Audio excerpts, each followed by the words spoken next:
passos nesta vida e até perdi as forças e a vontade de viver, mas Deus deu-me coragem para seguir o meu caminho sem nada temer.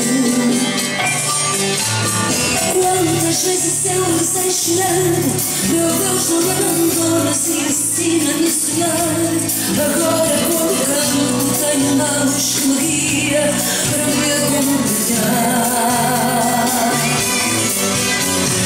Sempre que tristeza me invade, eu digo que o dia amanhã vai ser melhor. Assim sobrevivo, sem mágoas nem lamentos, rezando ao Senhor.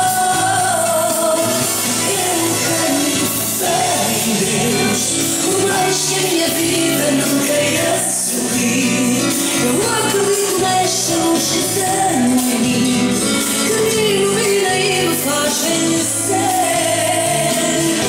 Eu tenho fé em Deus, por mais que a minha alma sinta a maior dor, eu só me alimento de paz e amor, por isso cuida deste meu destino.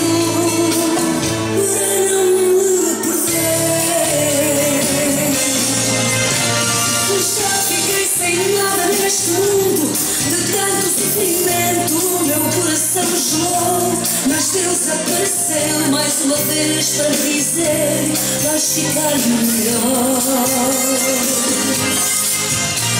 Quantas vezes implorei gritando: meu Deus, vem me acalmar, que eu não consigo mais dormir. E logo a minha alma fica cheia de esperança, volto a ser feliz. Sempre que a tristeza me invade, eu digo que o dia amanhã vai ser melhor. Assim sobrevivo, sem mágoas nem lamentos, rezando ao Senhor. Eu tenho fé em Deus, por mais que a minha vida não queira sorrir, eu acredito nesta luz que tenho em mim, que me ilumina e me faz vencer.